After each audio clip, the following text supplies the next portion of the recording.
Amigos, amigas, bienvenidos a un nuevo capítulo de Entrevistas El Espectador. Hoy honrados de tener con nosotros al profesor Gerardo Peluso, entrenador uruguayo, ícono del fútbol sudamericano e ícono de Independiente Santa Fe, que está de celebración, que está de festejo por los 10 años de su Copa Sudamericana, un hecho que permanece como un logro inédito para el fútbol profesional colombiano y que precisamente cumple una década de historia. Profe, agradecerle por estar con nosotros acá en El Espectador y un abrazo fraternal para los seguidores de Santa Fe, el hecho de que usted esté con nosotros aquí dándonos este tiempo. Empiezo con la primera pregunta de una vez, profe. Una década ya pasó, 10 años, ¿en qué momento que ni nos dimos cuenta? Bueno, en primer lugar quiero saludar a ustedes y agradecerles por esta posibilidad, porque en realidad esta es una posibilidad, es una oportunidad para poder estar un poco más cerca de toda la gente de Santa Fe y sobre todo de mis amigos de Santa Fe, de quienes fueron mis compañeros en aquella época tan hermosa, imborrable, que me tocó vivir. Y cuando digo mis compañeros, digo a los jugadores, digo a los directivos, digo el cuerpo técnico, médico, kinesiólogo, utileros, todos esos anónimos que no son los que aparecen en las pantallas, pero que siempre son tan importantes en los equipos de trabajo. Así que para todos ellos, un abrazo enorme, felicidades y bueno, ya pasaron 10 años. Parece mentira, pero pasaron 10 años. 10 años, profe, ¿cómo le cae a usted esa cifra? Que hayan pasado 10 años y uno pasa el tiempo y uno no se da cuenta. Pasa el tiempo, sí, muy rápido, muy rápido. Parece mentira que hayan pasado 10 años. Pero en cuanto a esta situación que nos tocó vivir, a nosotros da la impresión de que cada año se agiganta más lo logrado. O sea, como también pasa el tiempo y la gente se va dando cuenta, y nosotros mismos también nos vamos dando cuenta, de lo difícil que es lograr algo como en este caso la Copa Sudamericana. Yo tengo un compañero de cuerpo técnico, con el que me acompañó, pero muchísimos años, y él tenía una frase, cuando habían intentos de esos fallidos, él decía, parece fácil. Y siempre la repite, parece fácil, porque incluso hubo mucha gente que minimizó el trofeo, lo logrado. Sin embargo, a medida que va pasando el tiempo nos damos cuenta lo grande y lo importante y lo difícil que es lograr, en este caso, una Copa Sudamericana. Entonces, el tiempo parece que va gigantando más aquella hazaña y nosotros también la vamos disfrutando muchísimo en el correr del tiempo. Lo vamos disfrutando porque nos vamos encontrando o hablamos o nos contactamos con los compañeros de aquel momento y revivimos el hecho fundamentalmente en cosas puntuales. ¿Te acordás aquella vez? ¿Te acordás el viaje, no sé, por decirte, ¿te acordás el viaje a Buenos Aires cuando fuimos a jugar contra Independiente, el gol de Balanta, aquel triunfo? Cosas así que son extraordinarias y que la estamos disfrutando en toda su dimensión ahora a través del tiempo. Profe, una cosa importante que usted está hablando es la celebración de lo que significa este título. Usted es un hombre de fútbol, usted es un hombre que ha ganado en muchas partes, sobre todo en Latinoamérica. ¿Cómo lo ponen estas celebraciones? Nostálgico, feliz. Le leía en una entrevista que para usted los 9 de diciembre siempre son sagrados desde que Santa Fe logró ese título, porque es casi como un cumpleaños, como la Navidad. ¿A usted estas fechas cómo lo pone? Bueno, la verdad que, a ver, ¿cómo le digo? Eh, es es un sub y baja permanente. O sea, estoy pasando, incluso ahora, cuando se acerca esta fecha, eh, Eh, paso por varios estados de ánimo. El otro día, por ejemplo, me hizo llegar un cuento, un chico, Andrés Alba, hincha de Santa Fe, un periodista que vive en México, y escribió 3 cuentos relacionados con este hecho. Y uno de esos cuentos habla de un personaje que él lo inventó, pero él lo inventó después de conocer mi pueblo, después de conocer mis costumbres, mis raíces, mi pueblo de Florida, que es una ciudad que tiene 35.000 habitantes, y que ese día vivió una situación muy especial el pueblo.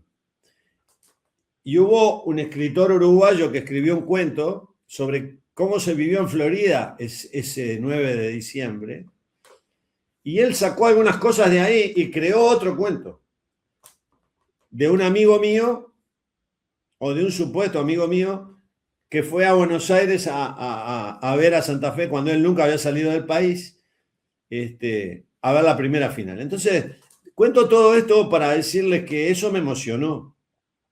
Fue una emoción tremenda, porque cada parte del cuento está contando cómo es mi pueblo de Florida y cómo se vivía ahí, las personas que me conocen, mis amigos, mis familiares. En realidad ahí somos todos medio parientes, porque es un pueblo tan chico que todos nos conocemos.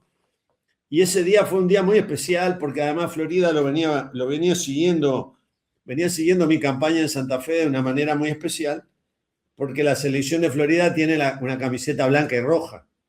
Ellos se sintieron muy identificados con Santa Fe. Y el pueblo de Florida lo siguió. Ese día fue un día especial, distinto.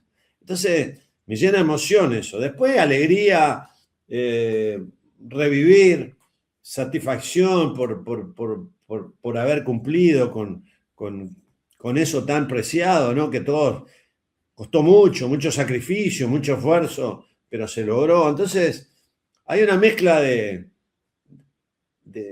estados emocionales que me suceden cada vez que llega el 9 de diciembre, ¿no? Profe, es bonito eso que dice porque el ser humano siempre piensa mucho en la eternidad y en querer ser eterno. Y ustedes a través de Santa Fe lograron precisamente esa eternidad para miles de personas y el tocar, como usted acaba de contar, miles de almas y de marcar miles de historias. ¿Usted cómo ha sentido y a través de esta historia que nos contó, pues es un abrebocas, pero cómo ha sentido con el paso del tiempo el amor del hincha del Santa Fe y el haber quedado para siempre en la memoria del cuadro cardenal? Bueno, me lo han hecho sentir de mil maneras distintas, ¿no? Gente que me ha escrito, gente que me encuentro permanentemente, porque ahora con mis actividades de Conmebol, viajo por todos los países de Sudamérica y en los aeropuertos, por ejemplo, es un lugar donde siempre, permanentemente me estoy encontrando. Profe, yo soy hincha de Santa Fe, y me cuentan su historia. Y la verdad que es algo increíble, es algo fantástico, es algo que disfruto muchísimo. En cualquier parte de Sudamérica me estoy encontrando con gente de Colombia, ¿no? Eso por un lado, eso por un lado.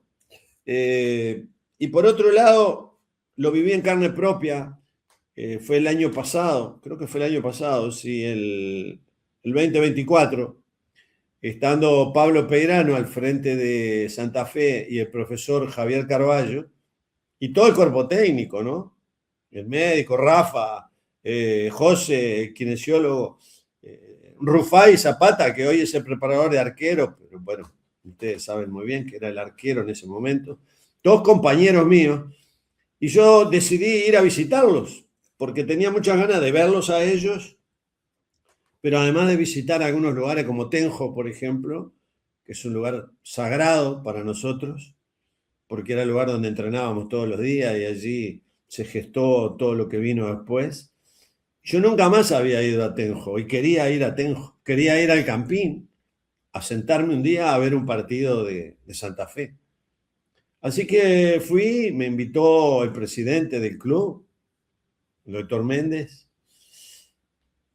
Y fui para saludar a mis amigos, la verdad que lo hice y pasamos unos días preciosos, estuve varios días allí. Pero el día del partido, que justamente era un partido de Santa Fe con el Atlético Nacional, cuando fui al vestuario a saludar a todos los muchachos y a recordar viejos tiempos en todos esos rincones de ese vestuario que pasamos tanto tiempo, donde nos reímos juntos, donde lloramos juntos, donde celebramos, donde nos amargamos cada vez que nos tocó perder. Un lugar muy especial, yo quería ir a ese vestuario, fui. Y cuando salí, o estaba saliendo de ahí para ir a ver el partido, me dijeron, no, quédese acá, usted se tiene que quedar acá. Le digo, ¿cómo me voy a quedar acá? Yo me voy no sé, a algún lugar, llévenme a algún palco, una tribuna, lo que sea, yo quiero ver el partido. Dice, no, usted se tiene que quedar acá porque tiene que entrar a la cancha. Digo, ¿qué voy a entrar a la cancha si yo no tengo más nada que ver con este asunto? No, usted tiene que entrar a la cancha. Entonces entró el equipo y me demoraron ahí y me hacen entrar después. Resulta que tenían una sorpresa para mí ahí en el comienzo del partido, y cuando entré y vi el estadio lleno y vi la tribuna y vi banderas con mi nombre y demás, fue una cosa, no sé, no sabría cómo decirte, no puedo describirla, no hay palabras para describirlo, ¿viste? Fue una emoción muy grande, fue una cosa fantástica y bueno, y ahí la gente me hizo saber el recuerdo que hay por aquel campeonato fantástico, ¿no? Profe, hablaba usted precisamente de los recuerdos que le traía el camerino, que le traía el espacio, como esas ganas de volver al espacio donde se hizo esta gesta. Y podríamos volver un poco sobre las anécdotas de lo que fue ese título. Un día como hoy, o los días previos mejor, ¿en qué andaban ustedes? ¿Qué recuerda? ¿Cómo estaba el plantel? ¿Cómo se vieron esos momentos previos a la final, la presión, las ganas que tenía Santa Fe de lograr este que fue su primer título internacional? Bueno, el primer partido, como todos ustedes saben, se jugó en Argentina y nosotros empatamos allá, empatamos 0-0. Un partido muy táctico, muy pensado, muy analizado y sacamos un buen resultado, porque empatar allá para definir en Bogotá era un buen resultado. Pero de ahí se nos viene una semana, no presión, no. Lo que se vivía no era presión, sino que era mucha ansiedad. Y había en el ambiente un triunfalismo que a mí no me gustaba nada, ¿no? O sea, empatamos allá, ahora acá, ya está, ya somos campeones, vamos a festejar. Todo el mundo pensaba y hablaba de que era lo que íbamos a hacer después de ganar. Pero primero había que ganar.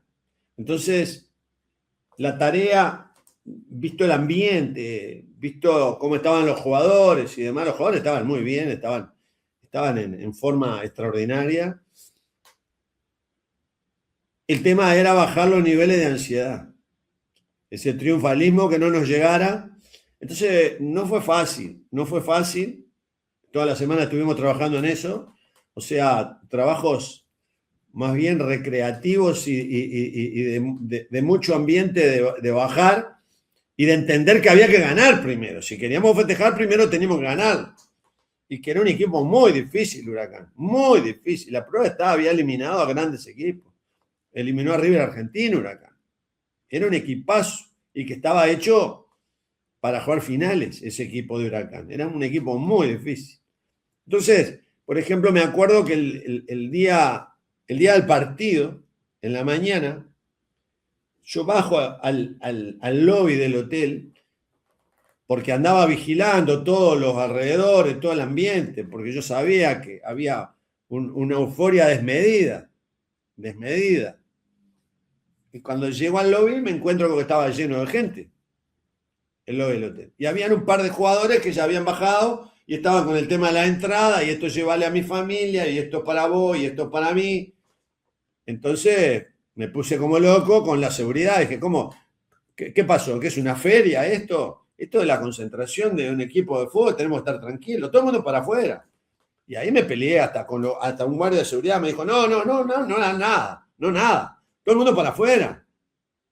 Esto es una locura. Entonces, viste, había que andar corriendo a la gente y había que andar peleándose con todo el mundo porque todo el mundo quería querían festejar antes de tiempo, ¿viste? Entonces, primero había que ganar. La prueba está que no logramos un equilibrio emocional como el que necesitábamos. Porque en el partido se vio, no podíamos hacer 3 pases seguidos. No podíamos elaborar una jugada de ataque. Porque el equipo estaba apurado, porque el equipo estaba ansioso, porque había una serie de elementos que, claro, estábamos jugando algo muy grande. Estábamos jugando lo más grande que habíamos tenido cada uno de nosotros en su carrera deportiva. Y la verdad que el equipo no jugó bien. No jugamos bien, porque si hubiéramos jugado bien, era difícil el Huracán y todo, pero nosotros le teníamos que haber ganado y no pudimos ganar. No pudimos ganarle porque jugamos muy mal. Jugamos una final.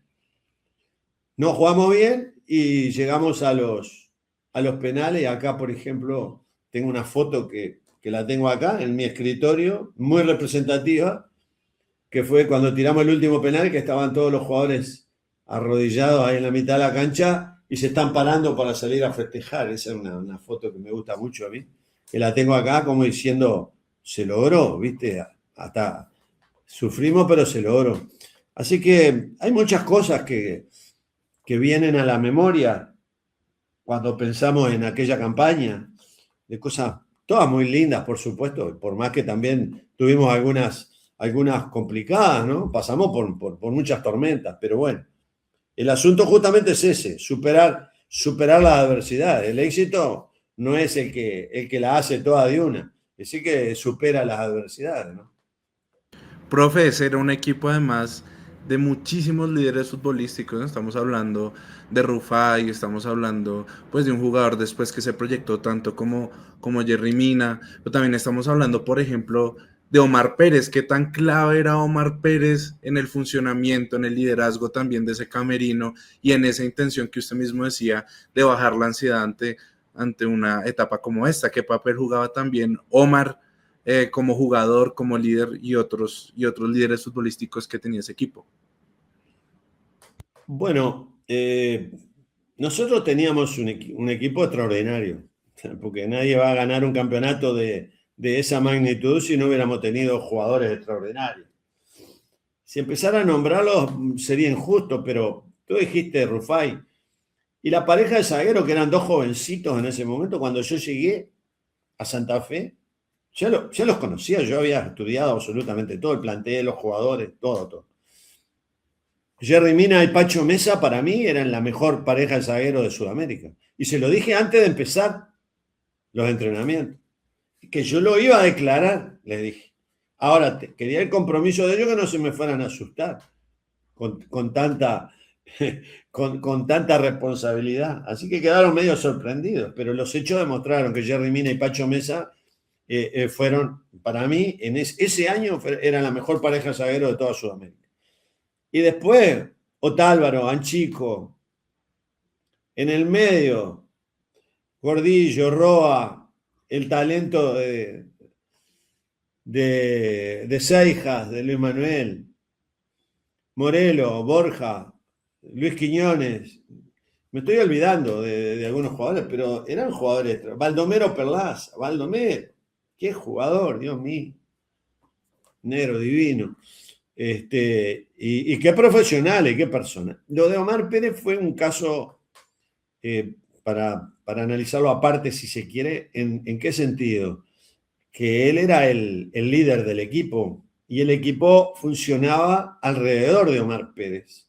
Nosotros teníamos un sistema de juego que yo no lo toqué, era el que venía jugando el equipo. Yo sabía que ese era el sistema de juego que tenía que jugar el equipo, porque ya lo venía haciendo y yo lo único que tenía que hacer era mejorar algunas cosas. Con Omar como enganche, 3 volantes, y Omar de enganche y 2 puntas. Pero después que se juega la primera fecha de la Sudamericana, que jugamos en Loja, frente a Liga de Loja, vinimos a jugar a Medellín y Omar se lesionó, se rompió el menisco. Entonces, a la cirugía Omar y perdimos al líder. Ese fue un momento muy difícil. ¿Qué es lo que tuvimos que hacer o qué es lo que tuve que hacer? Cambiar, pero no solamente el sistema de juego, cambiar el estilo del juego del equipo. Porque no teníamos otro Omar Pérez nosotros.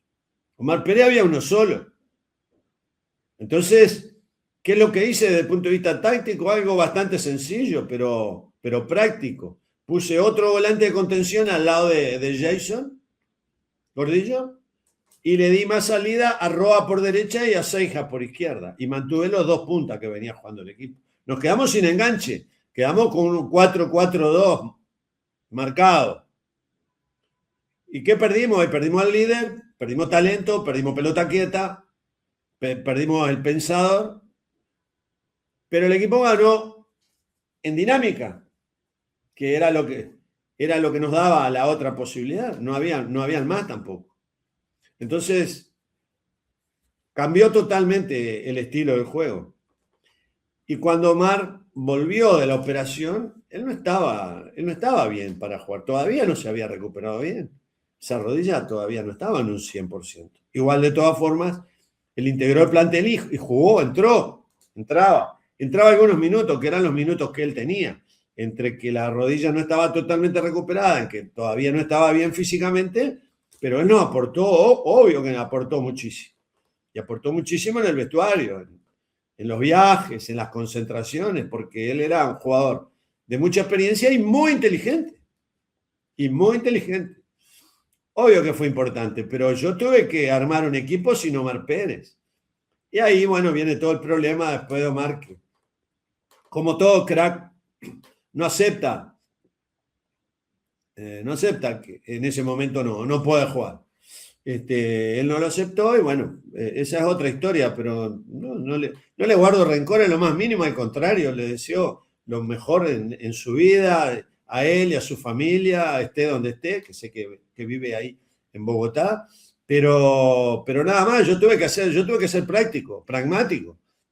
Si no está Omar Pérez, ¿qué hacemos? ¿Qué hago? Nos entregamos y decimos, no está Omar, no le podemos ganar a nadie. No, hay que buscar soluciones. Y bueno, las soluciones las teníamos porque había un gran plantel.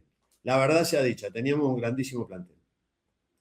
Profe, además que en ese camino fue apareciendo la posibilidad a partir de esa mutación del equipo de ilusionarse con el título. Y hablaba usted al principio de la euforia que despertó en la hinchada, en la ciudad.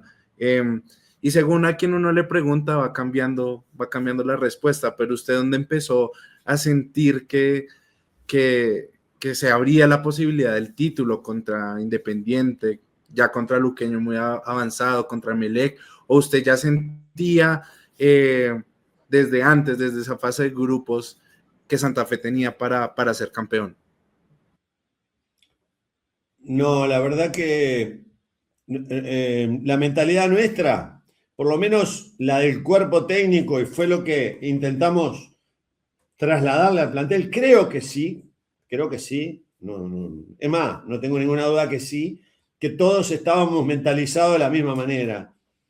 El objetivo era el próximo rival, porque la Sudamericana es un campeonato muy complicado. Desde el primer partido, si vos ganás, seguís. Si perdés, te vas para tu casa. Que fue lo que yo le planteé a los jugadores.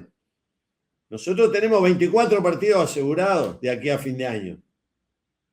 ¿Qué eran? Los 20 partidos de la liga local, 2 partidos de la Sudamericana y 2 partidos de la Copa Colombia, porque la Copa Colombia también, si ganás seguís, si perdés te vas para tu casa.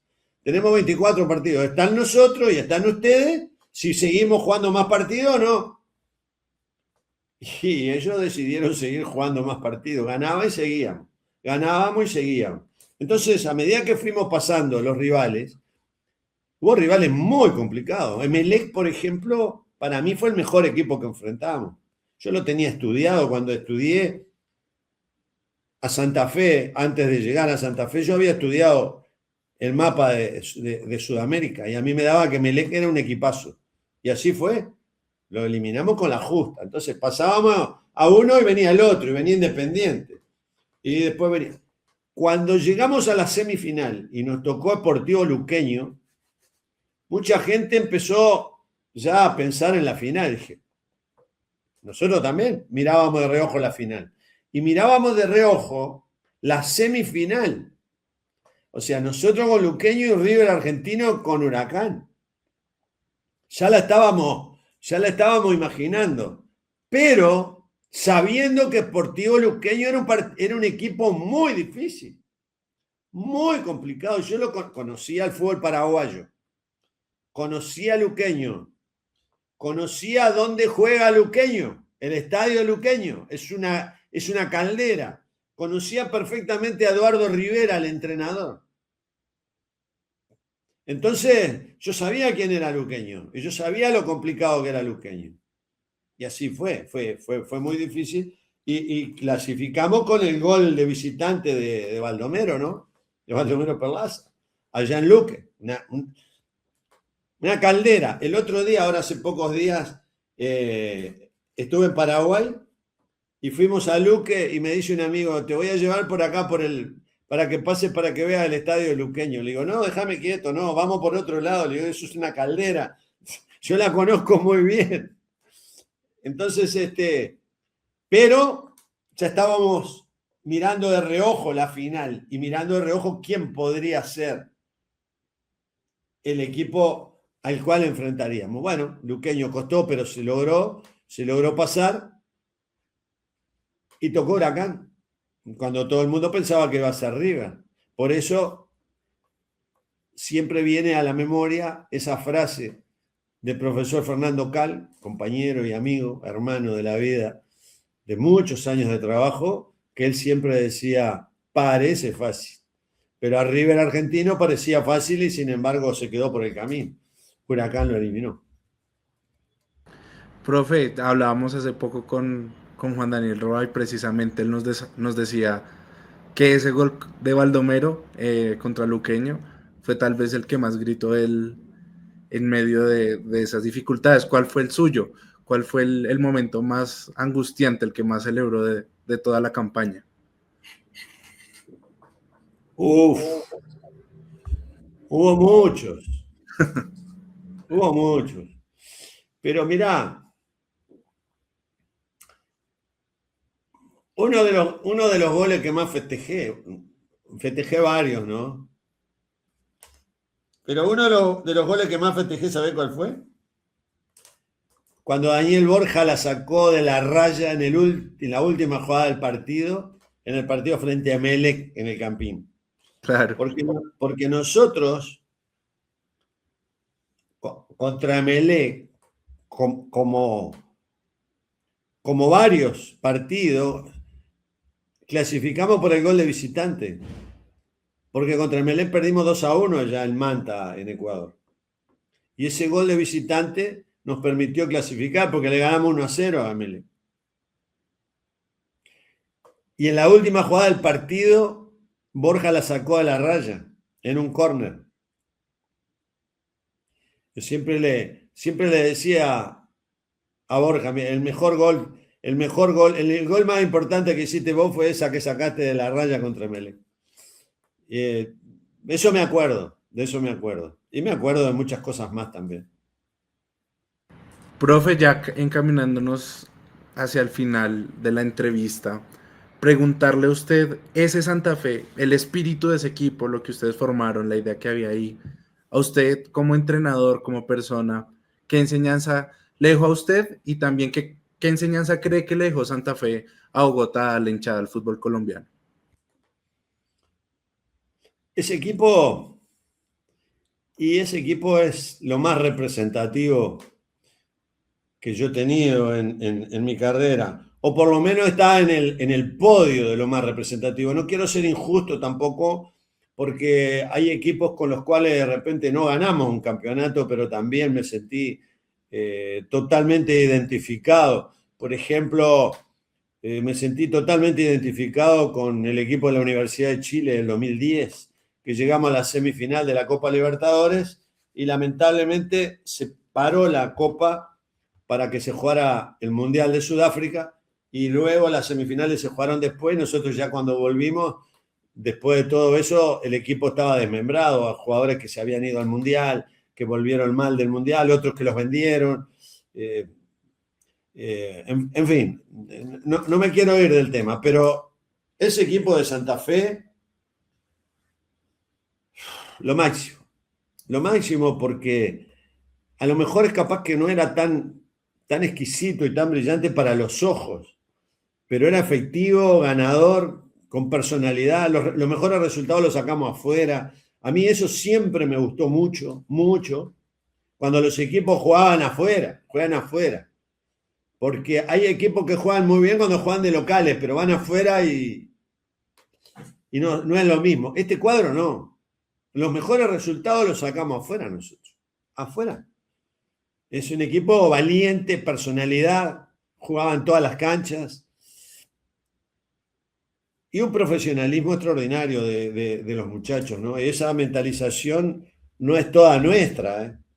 Eso ya venía de atrás. Y eso fue justamente el hecho de que a mí me llamó la atención y yo quería ir a dirigir a Santa Fe. Porque yo venía siguiendo las 2, 3 temporadas anteriores. Habían ganado campeonatos locales, mantenían la base. Ese mismo año, en la Copa Libertadores, porque en esa época se jugaba, en el primer semestre se jugaba la Copa Libertadores y en el segundo semestre se jugaba la Sudamericana. En esa Copa Libertadores había hecho una muy buena Copa Libertadores y tenía jugadores muy jóvenes que venían en alza. Yo sabía que había mucho potencial ahí. Jerry Mina, Pacho Mesa, Roa, Seijas, que alternaba y era un jugador extraordinario. Había jugadores que tenían para dar mucho más de lo que estaban dando. Entonces, yo sabía que ese equipo era un gran plantel y bueno, lo demostró y ya venía con una mentalización importante. Nosotros le agregamos todo lo que pudimos, enriquecer ese plantel, pero venía porque ya venía de una dirigencia exitosa, venía de un técnico como Gustavo Costa, que había hecho un gran trabajo previo a la llegada nuestra. Así que no es todo obra nuestra. Había trabajo, había una construcción ya elaborada que venía desde atrás.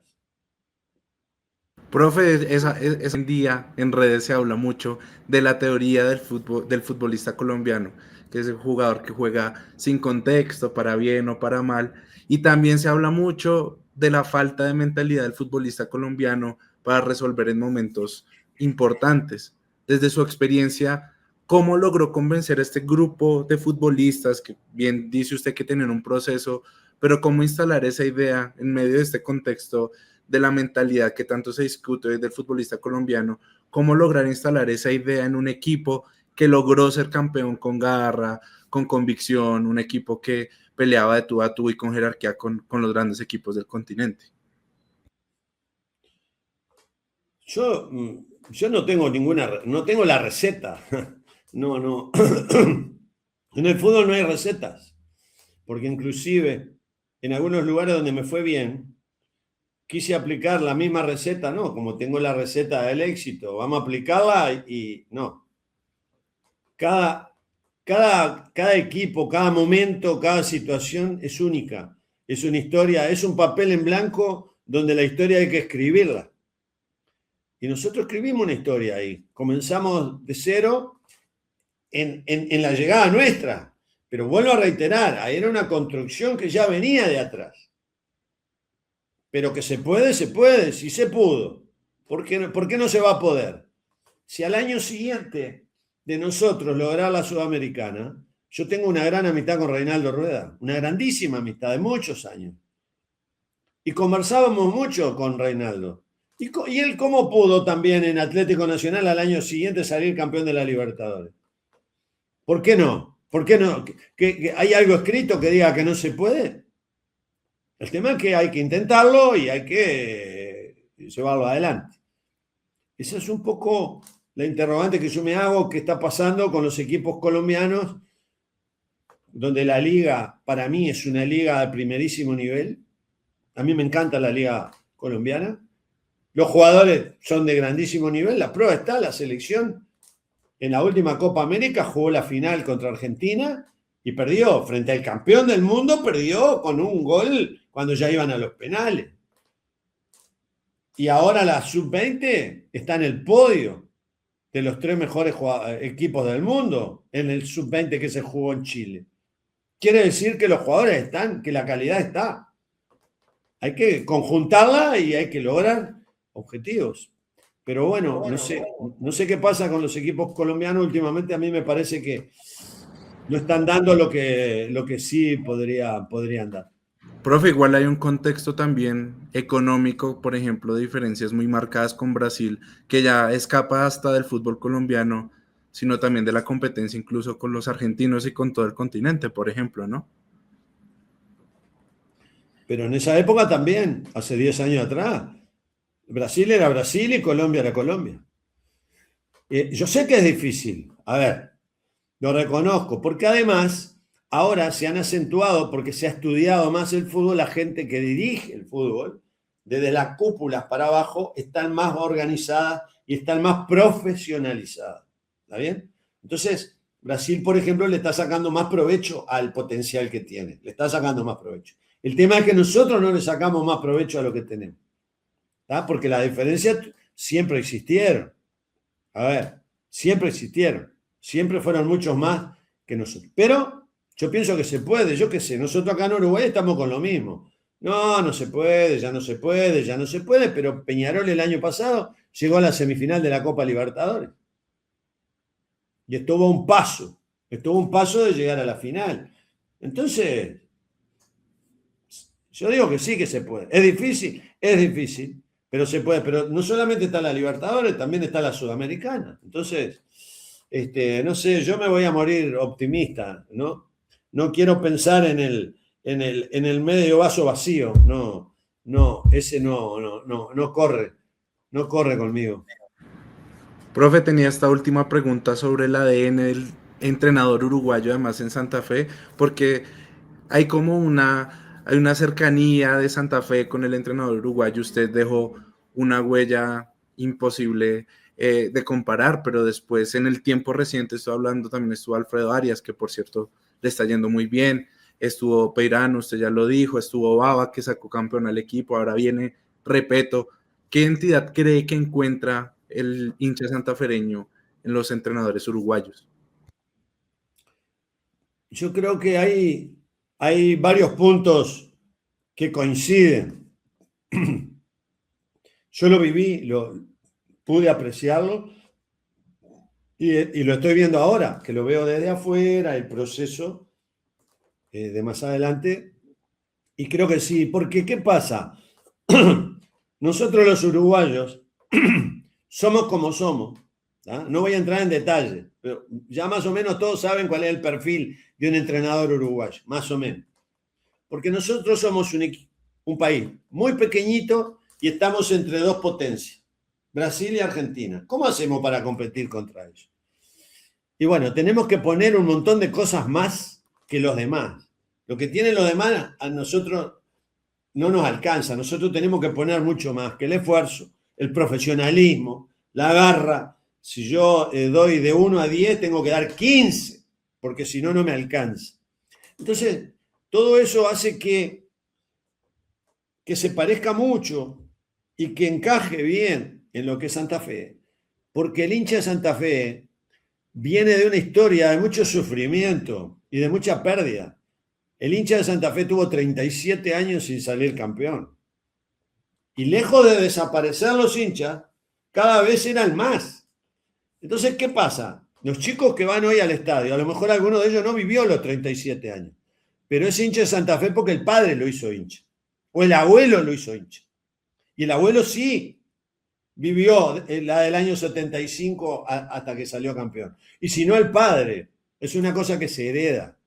El hincha de Santa Fe está acostumbrado a sufrir, tiene garra, le gusta cuando el jugador se entrega, porque vio muchas veces no ganar a su equipo, pero aplaudir al jugador que se entrega. Entonces ahí hay una cuestión que coincide. No así con otros equipos, no lo voy a nombrar, pero que son paladar negro. Ellos se creen que tienen sangre azul. Entonces, no solamente tienen que ganar, sino que tienen que dar espectáculo, tienen que ser un ballet y no sé cuántas cosas más. A nosotros eso no nos interesa. El que quiera ver ballet para un uruguayo, que vaya al teatro. Esto es fútbol. Entonces, lo digo así para que se entienda, ¿me entiende? Entonces, ese tipo de entrenador como el uruguayo encaja en Santa Fe. El hincha lo acepta porque lo representa. Lo representa. Y Pablo Repeto es una muy buena elección, porque Pablo tiene ese perfil justamente. Yo no voy a hablar de Pablo Repetto porque ya todos lo conocen. Pablo Repetto, lo que pasa es que es subvalorado. No se le da el valor que tiene porque este fenómeno que se llama Independiente del Valle, que hoy ha ganado campeonato y la mejor escuela de fútbol que hay en Sudamérica, no hay que olvidarse que Pablo Repetto la comenzó desde abajo, tuvo 4 años ahí. Y él construyó gran parte de esa institución y lo llevó a Independiente del Valle, ser un equipo chiquitito de pueblo, a la final de la Copa Libertadores. Entonces, él es un gran entrenador. Y el Nacional de Medellín lo sacaron mal a Pablo Repetto, porque lo agarró el equipo que era un desastre, lo agarró 20 en la tabla y lo mejoró, y vino el periodo de pases y lo mejoró de tal forma que cuando iban 3 o 4 partidos lo sacaron, lo echaron muy mal a Pablo Repetto. Y Pablo cuando se fue dijo, este equipo yo lo mejoré, yo armé este plantel y venga quien venga va a salir campeón de este equipo. Y salió campeón con un técnico cualquiera, el que viniera. Y esas cosas como que no se valoran. Entonces, para mí es un gran entrenador y para mí tiene el perfil justo para Santa Fe. Así que le deseo a Santa Fe lo mejor siempre y a Pablo Repetto también. Profe, dándole muchas gracias. No me perdonarían si no le hago una pregunta sobre el sorteo del Mundial. Es el tema del momento. Se sortearon los 12 grupos y parece un poco sin sabor esta fase de grupos, como que en 16avos se va a armar todo. ¿Cómo ve usted el panorama para los equipos sudamericanos, para Colombia, para Uruguay, para Argentina? Si nos pudiera dar una opinión también al respecto. Mire, es muy poco lo que le puedo decir, porque yo estuve toda la semana en Barranquilla, viajé para acá, para Uruguay. En el momento que se dio el sorteo, nosotros estábamos finalizando, lo tuvimos que apurar para finalizar a las 12 del mediodía, que era hora de Colombia que empezaba el sorteo. Y nosotros estábamos ahí, no lo pude ver el sorteo, después me he pasado con viajes, no lo he podido analizar. Lo único que sé, hablando de los equipos sudamericanos, es que lamentablemente nosotros, como Uruguay, que nos toca España, puede, y lo más probable, es que se cruce Uruguay con Argentina en la segunda fase. Así por es. decirle algo. Y es una pena porque como sudamericano y como uruguayo yo quiero que siga Uruguay, también quiero que siga Argentina, que es la mejor selección del mundo en este momento. Y desgraciadamente ahí una de las dos se queda por el camino. No sé exactamente cuál es el grupo de Colombia, le digo la verdad, no lo sé. Profe, nos tocó con Uzbekistán, Portugal y a un equipo que llegue del repechaje A, Sí. que es Jamaica, Nueva Caledonia y República Democrática del Congo. Portugal parece el difícil. Obviamente que Pero Portugal ahí, o Portugal es la selección más fuerte y las otras dos se ven como accesibles. Yo en términos generales del Mundial, ¿qué es lo que creo? A mí este formato no me gusta, para mí es muy largo, es muy sacrificado al final para los jugadores que llegan a las finales y son las mejores selecciones. ¿Por qué? Porque estamos en fin de temporada. Los jugadores ya terminaron la temporada y ellos, consciente o inconscientemente, saben que esos días, los que se están jugando el Mundial, son días que se lo están sacando a sus vacaciones. Entonces, mal, bien o regular, el jugador llega un momento cuando se pone un poquito fastidioso por el cansancio, por el estrés que vivió durante todo el año, y el que está viviendo en el Mundial, llega una hora que piensa, tengo que estar acá cuando yo podría estar con mi familia en una playa del Caribe, por ejemplo, porque son seres humanos, ¿no? Son seres humanos, no hay que olvidarse. Entonces, para mí se hace largo, ahora se hace más largo todavía, es tedioso, no me gusta. Y lo otro que le voy a decir es que con este formato, para mí, la primera fase es parte de la eliminatoria. Porque las eliminatorias en Sudamérica de 10 clasifican 7. ¿Cuál es la eliminatoria? Prácticamente no existe. O sea, las selecciones importantes ya están clasificadas antes de jugar. La eliminatoria prosigue en México, en Estados Unidos y en Canadá, que es la primera fase. Para mí el Mundial empieza después de la primera fase. Cuando queden clasificados los 32, después de la siguiente fase, ahí empieza el Mundial, para mí.